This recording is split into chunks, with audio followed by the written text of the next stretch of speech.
नमस्ते, आदाब। आली के पॉडकास्ट हमारे हक हमारी ज़ुबानी में मैं नूर एक बार फिर से आप सबका स्वागत करती हूँ। आज हम बात करेंगे सीडॉ पे, जिसका पूरा नाम है convention on elimination of all kinds of discrimination against women. आज का टॉपिक खासकर आली के रेफरेंस में बहुत इम्पोर्टेंट है, क्योंकि आली का विजन सीडॉ से ही निकला है। तो चलिए जानते हैं सीडॉ के बारे में। सीडॉ पे बात करने के लिए आज हमारे साथ हैं रेनू मिश्रा जी, जो कि आली की एग्जीक्यूटिव डायरेक्टर हैं। वो एक लॉयर हैं और पिछले 2 दशकों से ज़्यादा समय से वुमेन्स राइट्स पे काम करती आ रही हैं। आपका बहुत बहुत स्वागत है रेनू जी। धन्यवाद नूर। तो आज पहला क्वेश्चन जो मैं आपसे पूछूंगी वो है सीडॉ क्या है इसको, क्योंकि ये संधि है जो कि बहुत ही इम्पोर्टेंट है आली के लिए। तो ये क्या है और इसका क्या महत्व है? देखिए, महिलाओं के खिलाफ सभी प्रकार के भेदभाव को दूर करने के लिए का एक अंतर्राष्ट्रीय समझौता हुआ है, जिसको सीडॉ कहते हैं, जिसको आपने बताया कि convention on elimination of all kind of discrimination against women. ये जो अंतर्राष्ट्रीय समझौता है ये पूरी दुनिया के लिए था। ये समझना जरूरी है कि पूरी दुनिया में अभी भी अगर देखें तो महिलाओं और पुरुष में वास्तविक बराबरी नहीं है। कोशिश की गई, काफी चीजें फर्क आई, लेकिन अभी भी जिसे कहते हैं वो एक वास्तविक मायने में बराबरी नहीं है। और इसीलिए जो है 1981 में जो है, और ये कहते हुए मुझे बड़ी खुशी हो रही है कि उसमें भारत की अध्यक्षता में महिलाओं की स्थिति पर जो है संयुक्त राष्ट्र संघ कमीशन द्वारा ये स्वीकृत किया गया। और इसको स्वीकृत करने में उस वक्त के लगभग 175 देशों ने, यानी उस वक्त के लगभग 90 से ज्यादा प्रतिशत देशों ने, संयुक्त राष्ट्र संघ के जो सदस्य थे, उन्होंने इस समझौते का समर्थन किया और सहमति प्रदान की। भारत ने जो है 1993 में इसका जो है अनुसमर्थन किया है। इसको थोड़ा और समझना जरूरी है कि सीडॉ क्यों अंतर्राष्ट्रीय समझौते के रूप में पूरी दुनिया में आया। इसका एक तो पहला जो मुख्य कारण था वो ये था कि जो अंतर्राष्ट्रीय मानव अधिकार के जो सम्मेलन हो रहे थे उसमें महिलाओं ने, महिला अधिकार पे काम करने वालों ने इसका बहिष्करण किया। क्यों? क्योंकि जब भी अधिकारों की बात होती थी, अभी देखें तो उसमें महिलाओं की बात पीछे हो जाती थी, छूट जाती थी महिलाएं। दूसरा कि महिलाओं के अधिकार का, क्योंकि महिलाओं का जीवन फर्क होता है, महिलाओं की स्थिति को जो समझना जिसे कहते हैं वो उसका एक सुव्यवस्थित उल्लंघन या कहीं एक समझ का अभाव रहा है, खासकर जब मानव अधिकारों की चर्चा हो रही थी, बात हो रही थी। तीसरी जो बात थी कि जो देश हैं अलग अलग, जिसको अंतर्राष्ट्रीय समझौतों में एक राज्य का दर्जा दिया जाता है, कहा जाता है राज्य के तौर पे, उनके जो अपने कार्य हैं उसमें जो जवाबदेही जिसको कहते हैं, अकाउंटेबिलिटी जिसको कहते हैं, उसका अभाव साफ साफ दिख रहा था उस वक्त। और स्पेशली देखिए तो जो नागरिक राजनीतिक, जिसे हम सिविल पॉलिटिकल राइट कहते हैं, और जिसे हम सोशियो इकोनॉमिक राइट करते हैं, सामाजिक आर्थिक जो अधिकार कहते हैं अंतर्राष्ट्रीय तरह, उसमें एक अलग प्रकार का जो है एक तनाव दिख।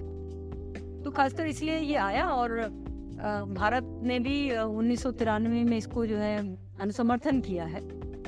अगर हम सीडॉ को थोड़ा समझने की कोशिश करें तो एक तो ये है कि सीडॉ समानता और अविभेदीकरण को परिभाषित करता है कि भाई नॉन डिस्क्रिमिनेशन के मायने वास्तविक क्या है, प्रैक्टिकली इसको कैसे समझा सकता है, उसको अच्छे से जो है उसे डिस्क्राइब किया गया है, उसे डिफाइन किया गया है। दूसरा,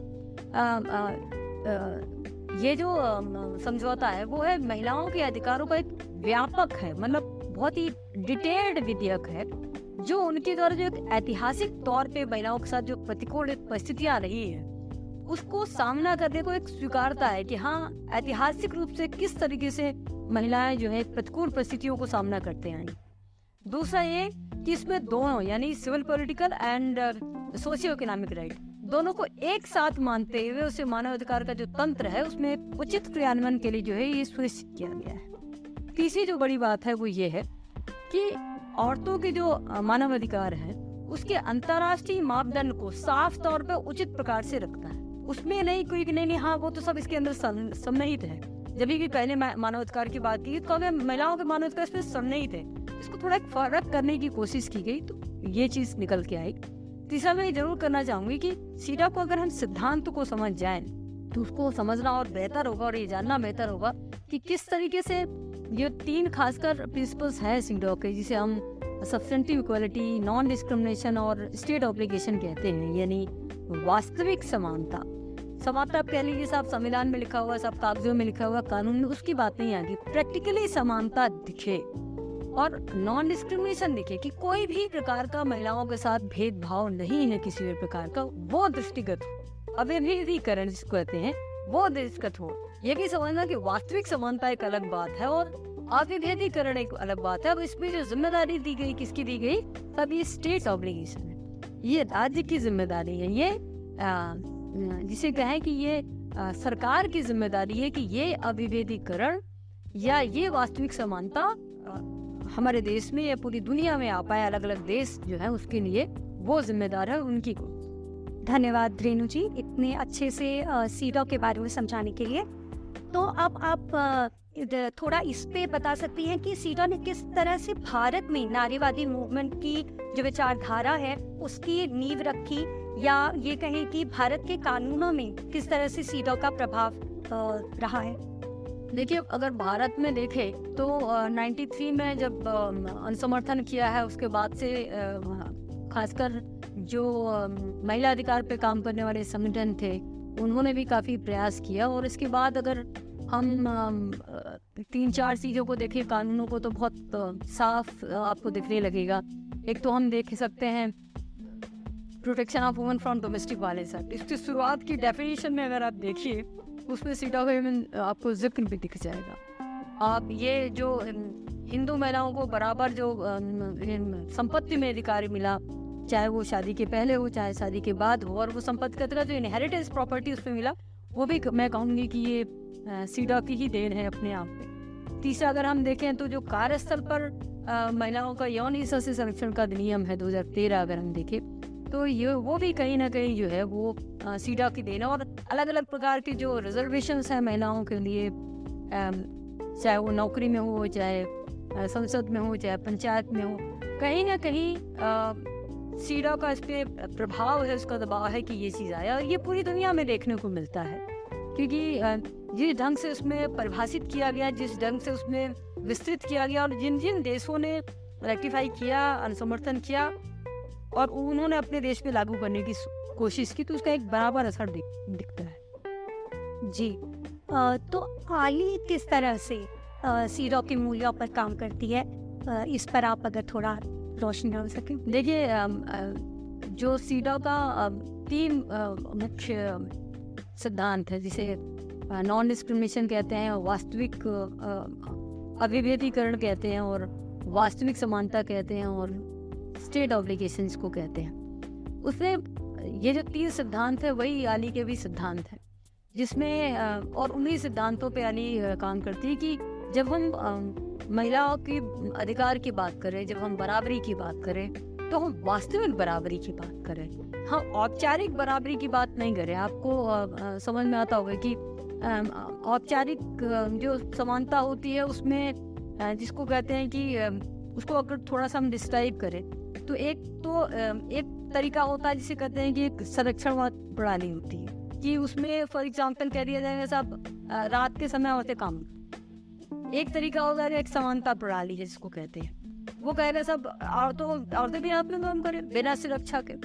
लेकिन ये वास्तविक समानता का प्रणाली आएगा तो उसमें क्या होगा, उसका क्या एक एग्जाम्पल देके आपको समझा सकते हैं। उसमें औरतों के कार्यस्थल पर सुरक्षित वातावरण के लिए एक सुनिश्चित कदम भी उठाया जाए और कहा जाएगा कि महिला एक काम भी करे, लेकिन उस सुरक्षित स्टेप उठाने के साथ साथ, जिसको कहते हैं। तो एक तरीके से जिसे कहा जाता है कि ये जो पूरा का पूरा सीडॉ है वो एक जो अभिव्यक्त करता है कि मर्दों और औरतों के बीच की जो असमानता है उसको समाज ने बनाया है। इसलिए इस समस्या को समाधान करने के लिए हमें कुछ सकारात्मक कदम उठाने पड़ेंगे। तो ये जो इनेबलिंग एनवायरनमेंट की बात है, जिसमें महिलाएं रात में काम भी कर सके लेकिन एक अलग माहौल देना पड़ेगा, वो एक जिम्मेदारी जो है वो इसके अंतर्गत है। तो इसको वास्तविक बराबरी करते। तो इसी तरीके से हाल ही की भी प्रयास है कि हम महिलाओं के अधिकार पे जो हम काम करते तो वास्तविक समानता के लिए काम करते। ये नहीं कि साहब कानून तो आ गया नहीं, इसीलिए हम लोग कानून का काफी प्रचार प्रसार करते हैं। कानून पे जिन महिलाओं को अधिकार मिला हुआ, महिलाओं की केसेस को हम फ्री ऑफ कॉस्ट देखते हैं, प्रावधान केसेस देखते हैं। वो इसीलिए कि हम केवल न्याय की बात ना करें, हम महिलाओं को न्याय दिलवा दे पाए, उस स्ट्रक्चर में घुस करके न्याय महिलाओं को मिल भी पाए, तो वास्तव में जिसे कहते हैं कि वो चीज़ें उन्हें जो कानून में मिला हुआ है, जो संविधान में मिला हुआ है, वो चीज़ें महिलाओं को मिले वास्तव में। तो वही आली का प्रयास है। ये आली के सिद्धांत से, सीडा के सिद्धांत से आली में निकल के आता है। बिल्कुल, बहुत अच्छे से आपने और एग्जाम्पल के साथ समझाया कि किस तरह से वास्तविक समानता ज़रूरी है, जो कि अभी भी सही मायने में महिलाओं को नहीं मिली हुई है। तो बहुत बहुत धन्यवाद रीनू जी आपका, हमारे लिसनर्स को सीडा और उसके सिद्धांतों के बारे में इतना डिटेल में समझाने के लिए धन्यवाद। तो आज का एपिसोड हम यहीं ख़त्म करते हैं, पर मैं ज़रूर कहना चाहूँगी कि लिसनर्स हमारे आगे के एपिसोड्स को ज़रूर सुने, क्योंकि आगे हम जो ये 3 प्रिंसिपल्स पे बात की है आज रीनू जी ने, इनको और डिटेल में आपके साथ साझा करेंगे, इनके बारे में आपको बताएंगे। तो ये सब जानने के लिए आप हमारे आगे के एपिसोड्स ज़रूर सुनें। बहुत बहुत धन्यवाद।